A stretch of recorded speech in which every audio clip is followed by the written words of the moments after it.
I'm Amy from Doodle Dog Designs.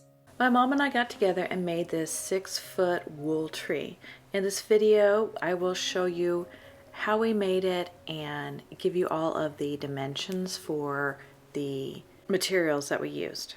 So to make this project, we used wooden dowel rods and felted wool and a homespun fabric and some glue.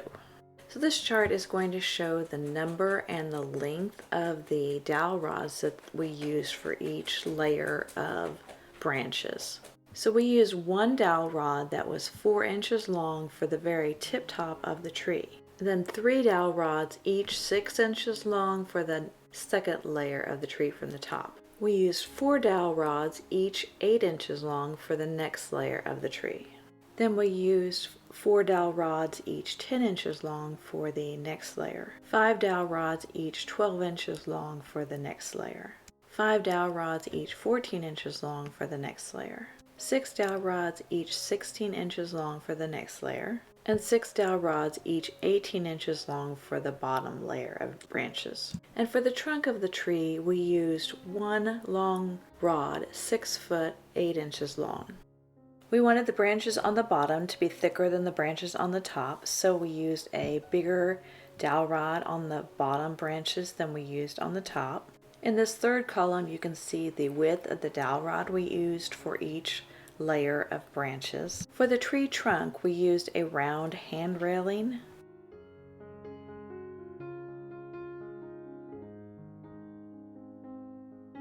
So on each of the dowel rods that has been cut now, I'm going to paint one end with black paint, and that will be the end that goes into the big tree trunk, so that way you don't have any raw wood exposed when we put it all together.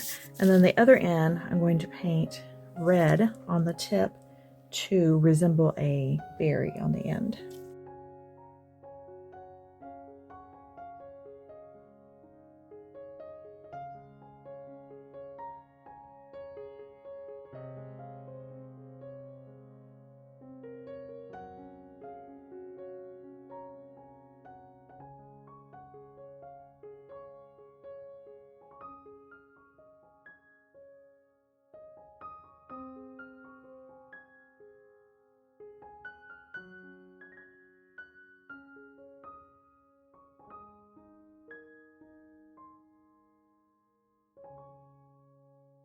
So for the branches of the tree, we took some green felted wool, and this was A funny color of gray wool that was over dyed with a dark green dye. But you could use whatever green wool you have on hand. It did take between 1.5 to 2 yards of the felted wool. So the wool was torn into strips somewhere between 1 1/4 and 1.5 inches in width. Tearing it gives the edges a little bit of a feathery appearance. And then took the strips and cut fringe about every 1/8 inch, leaving 3/8 to 1/2 inch uncut all the way across. We found it fast true to fold the wool in half and cut 2 layers of it at once.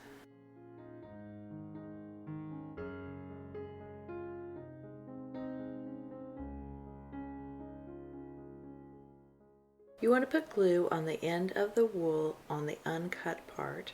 Starting at the end, start wrapping it around the dowel rod. Then take a small clamp and clamp that on until it is dry. Once the wool is dry, you want to start twisting the dowel rod in one hand while holding the strip of wool tight with the other. You want to just lightly overlap the wool as you work your way down. If you want a fuller tree with more needles, you can wrap it tighter, layers closer together. And if you want a thinner tree, you can spread that out more as you're wrapping it down the dowel rod. The tighter you wrap the wool, the more wool you will need to finish the project.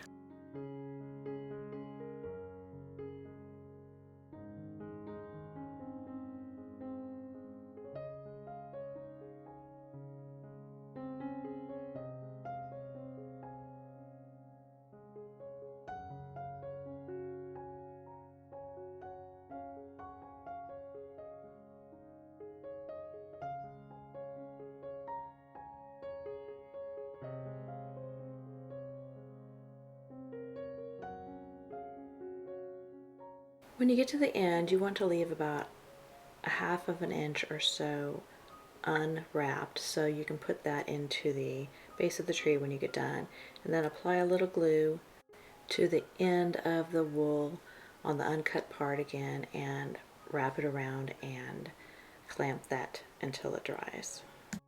You want to just keep repeating this process for each of the dowel rods. Now if you have a shorter piece of wool, you can use it. You just want to clamp it on at the beginning like normal, and then when you get to the end of that strip of wool, you can glue the edge and clamp it on, and then just start another piece after that dries.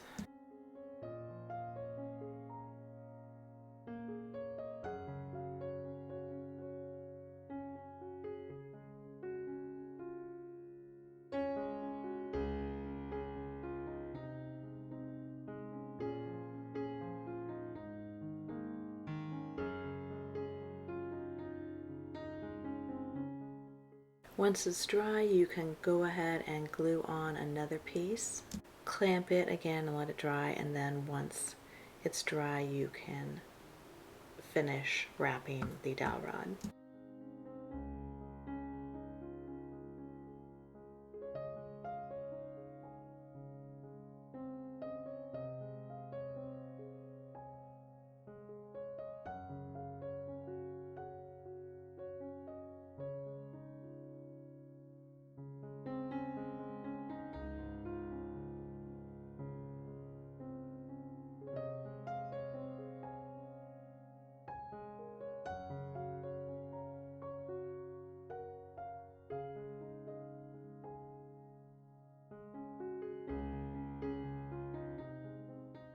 Now let's talk about the tree trunk. We used a round pole that was 1 1/4 inches wide and 6 foot 8 inches long.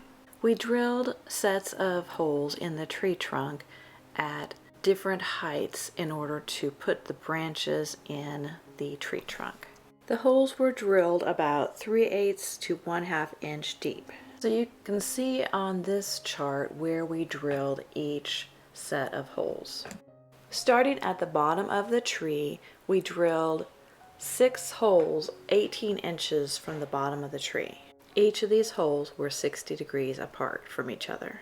If you want 6 branches around the circle, there's 360 degrees in the circle, so you divide 360 by the 6, which gives you 60 degrees.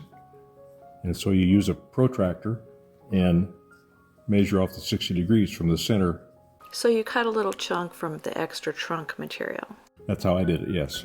In order to make the marks. And if you want 5, you divide 360 by 5, and that's 72 degrees. So again, you use the protractor to mark off 72 degree marks. And then for 4, it's obviously 90 degrees, so that's Right. easy. There's a 3, that'd be 120 degrees, same process. Okay. And you're using this little protractor. Yeah, it's a machinist protractor. First of all, you got to finish center. He's very technical about that. Well, I'm not sure that precision is all that important here. And if you want for 120, you have to set that on 120, and you set the angle of right at the center.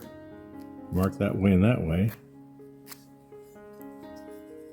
Move this around again, putting that on the center, but putting this on the line you just made. Make another line, and there you got 320. And so you can just transfer that to the edges. Yeah. When you get ready to mark where to make the holes in your pole, you set your sample, the little short piece that you made. In this case, it's for 6 branches, and you just kind of eyeball. So you want to put one there to correspond with this, and you want to put one about there to correspond with that, and then you roll it. Okay, there's this one corresponds with this, so this one is about on top there, about somewhere in that vicinity. Again, you roll it.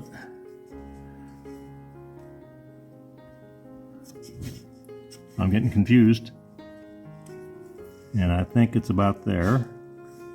Yep. and about there, and about there. I just halfway between those two. That looks pretty I think good. they're pretty, yeah. Yeah. For the next level of branches, you will again have 6 branches, and these will be 26 inches from the bottom of the tree trunk, and again the holes will be 60 degrees apart. The next level of branches has 5 branches, 34 inches from the bottom of the trunk at 72 degrees apart.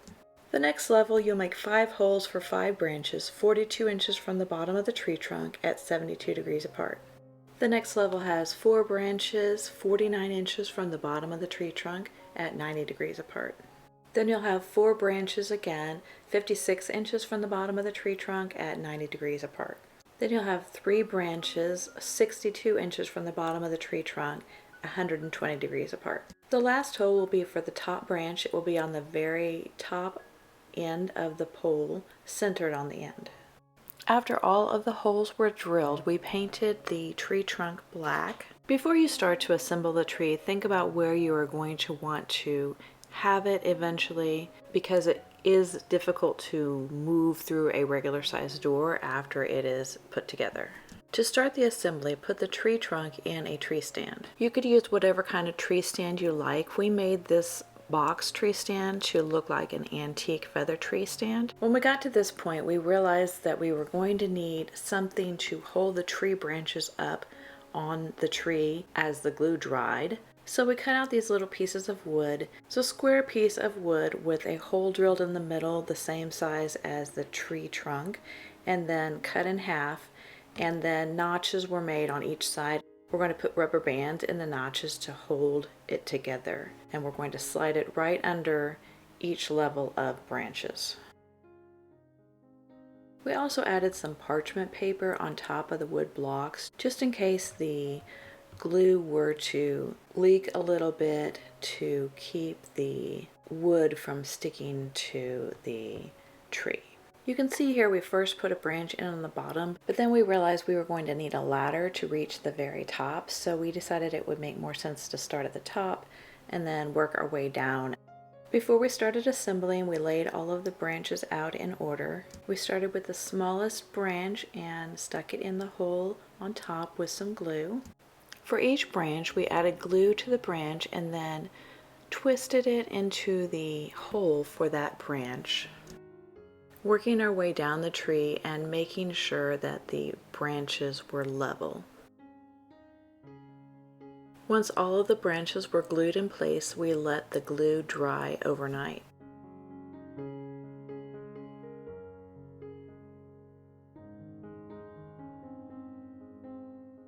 The next day, we took all of the branch holders off.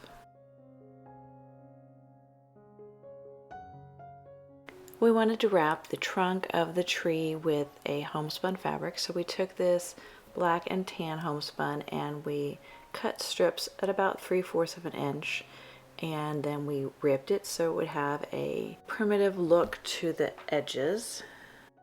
For gluing this on, we used the hot glue gun, and we started at the very tip top of the tree and glued an end of the fabric strip to the top of the tree.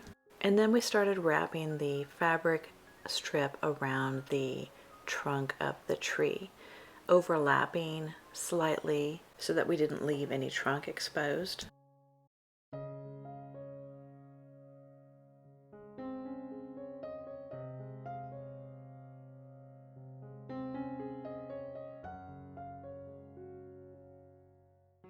When we got to each section of branches, we just worked the fabric strip over and around each branch, and then we sometimes added some extra glue in a section just to keep it in place. We also used glue at the end of each section and at the beginning of each new section.